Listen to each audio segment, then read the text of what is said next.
আসসালামু আলাইকুম ভিউয়ার্স। এই দেশ হলো আসলে সোনার দেশ, সোনার ফসল ফলে। দেখেন কত ছোট একটা কলা গাছ, কিন্তু কি সুন্দর কলা ধরেছে একদম নিচে। এই কলা মানুষ বাজারে বিক্রি করবে, বড় হবে, তখন আমরা এগুলি খাবো।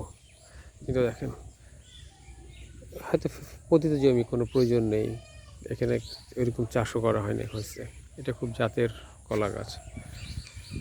তো আমাদের দেশে আসলে মানুষ যদি পরিশ্রম করে তা সোনার ফসল ফলানো যায়। পাশে আর একটা দেখাচ্ছি, একটু ভালো করে দেখেন।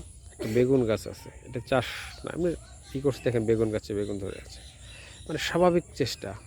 একজন মানুষ যদি মনে করে যে আমি একটু স্বাভাবিক, একটু হাত নেড়ে খাবো, তাহলে এই গ্রামেই থেকেই মানে সুখে শান্তিতে বাস করা যায়। কিন্তু এগুলি না করে আমরা শুধু গণ্ডগোল গণ্ডগোল, এটা ঝামেলা ওইটা ঝামেলা, চার দোকানে বসা, আড্ডা মারা, এগুলি করে আমরা আমাদের প্রয়োজনীয় সময় ব্যয় করে ফেলি, আর দারিদ্রতার কষাঘাতে জীবন অতিবাহিত করি।